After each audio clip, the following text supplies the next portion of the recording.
ఆమె కోసం.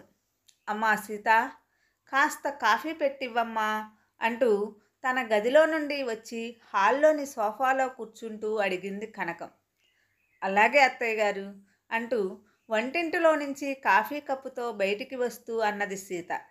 Coffee cup అందుకుంటూ, ఇప్పుడే కదా అడిగాను, అంతలోనే ఎలా చేశావు అని అడిగింది అత్తగారు. నేను కూడా ఇప్పుడే కలుపుకుంటున్నాను, ఆలోగా మీరు అడిగారు, అందుకే ఇద్దరికీ కలిపేశాను అంటూ కప్పు తీసుకొని అత్తయ్య పక్కనే కూర్చుంది. మధ్యాహ్నం భోజనంలోకి ఏం వండమంటారు అత్తయ్య అని అడిగింది సీత. ఈరోజు వంట నేను చూస్తానులే సీత, నువ్వు ఇంకేదైనా పని ఉంటే చూసుకో అంటూ కాఫీ కప్పు లోపల పెట్టడానికి పైకి లేచింది కనకం. అది ఇలా ఇవ్వండి అత్తయ్య, నేను కడిగేస్తాను అంటూ అత్తయ్య చేతిలో నుండి గ్లాస్ తీసుకొని లోపలికి వెళ్ళిపోయింది. సీత చేతిలో కాఫీ కప్పుతో పడక గదిలోకి వెళ్ళి భర్తని నిద్రలేపి కాఫీ అందించి పక్క బట్టలు సర్ది వెళ్ళి స్నానం చేసి రండి అంటూ అల్మారాలో నుండి టవల్ తీసి భర్త చేతికి ఇచ్చి పిల్లల్ని లేపడానికి పక్క గదిలోకి వెళ్ళింది సీత. గుడ్ మార్నింగ్ అన్షు పాప, గుడ్ మార్నింగ్ యోషిత్ కన్నా, లేవండి త్వరగా, స్కూల్కి టైం అవుతుంది అంటూ పిల్లలిద్దరినీ లేపి బ్రష్ చేయించి స్నానం చేయించి బట్టలు వేసి రెడీ చేసి బయటికి వచ్చేసరికి ఆఫీస్కి రెడీ అయ్యి తన గదిలో నుండి బయటికి వచ్చాడు సూర్య. ముగ్గురికి టిఫిన్ పెట్టింది సీత. వాళ్ళు తినడం పూర్తయ్యేలోపు తన కొడుక్కి లంచ్ బాక్స్ సిద్ధం చేసి టిఫిన్ తినడానికి వచ్చి కూర్చుంది కనకం. అత్తగారికి కూడా టిఫిన్ పెట్టి తను కూడా తినింది. ఇలా అందరూ కలిసి టిఫిన్ చేసిన తరువాత సూర్య ఆఫీస్కి వెళ్ళిపోయాడు. సాయంత్రం వరకు అత్తాకోడళ్ళిద్దరూ కలిసి అన్ని పనులు చేసుకుంటూ పిల్లల్ని ఆడిపించుకుంటూ ఏవో కబుర్లు చెప్పుకుంటూ గడిపేశారు.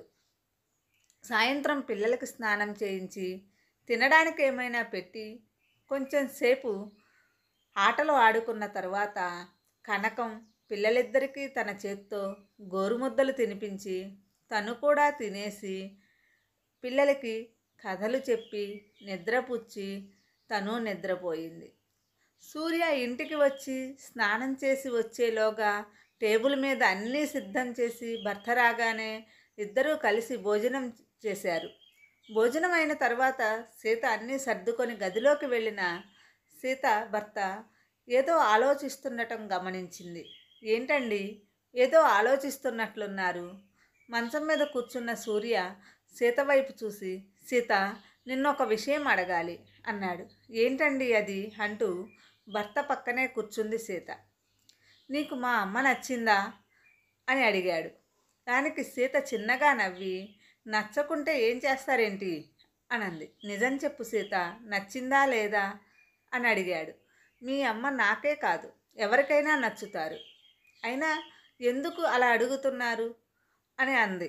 ఏం లేదు సీత, సహజంగా అందరూ అంటూ ఉంటారు కదా, పెళ్ళైన కొత్తల్లో అందరూ బాగానే ఉంటారు, ఆ తరువాతే మొదలవుతుంది అసలు కథ.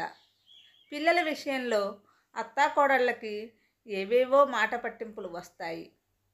అవి చిలికి చిలికి గాలివానలా మారి వాళ్ళ మధ్య దూరం పెంచేస్తాయి అని. అందుకే అడుగుతున్నాను. ఇదివరకు అంటే నువ్వు కూడా ఉద్యోగం చేసేదానివి కాబట్టి ఇంట్లో ఎక్కువ సమయం ఉండేదానివి కాదు. కానీ ఇప్పుడు ఉద్యోగం మానేసి ఇంటి పట్టునే ఉంటున్నావు కదా, అంటే అమ్మతోనే ఎక్కువ సమయం గడుపుతున్నావు. అందుకే మీ ఇద్దరి మధ్య ఏమైనా మాట పట్టింపులు వస్తాయేమో అని నా భయం.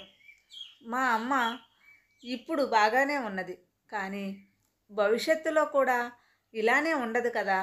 వయసు మీద పడే కొద్దీ పోను పోను ఆమెలో చాలా మార్పులు వస్తాయి. అప్పుడు కూడా నువ్వు మా అమ్మని ఇలానే చూసుకోవాలి, అదే నా కోరిక అని సూర్య అన్నాడు. తప్పకుండా అండి, ఎవరో ఏదో అన్నారని అందరూ అలానే ఉంటారనుకోవడం మీ భ్రమ. ఎప్పటికీ మా మధ్య అటువంటివేమీ రావు, సరేనా అంటూ భర్త చేతిలో చెయ్యి వేసి చెప్పింది సీత. ఇప్పుడు నాకు ఆనందంగా ఉన్నది సీత, ఎందుకంటే మా అమ్మ నన్ను ఎంతో కష్టపడి పెంచింది. నేను పుట్టిన 5 సంవత్సరాలకే మా నాన్నగారు చనిపోవడంతో అప్పటి నుండి నాకు అన్నీ అమ్మే అయ్యి ఇంత వాడిని చేసింది. ఎప్పుడూ నా గురించే తప్ప ఆమె గురించి ఆలోచించేది కాదు.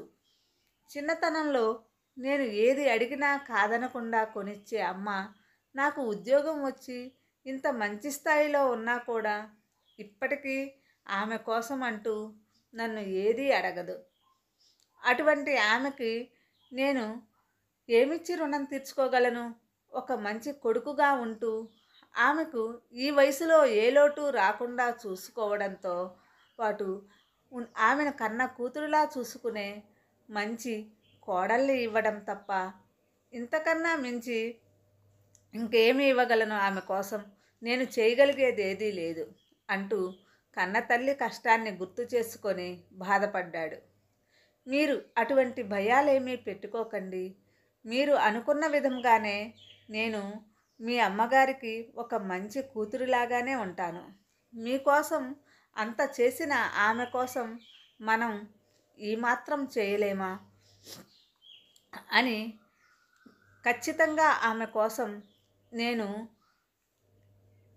ఏమి చేయగలనో అవి అన్నీ చేస్తాను అని భర్తకి ధైర్యం చెప్పింది సీత.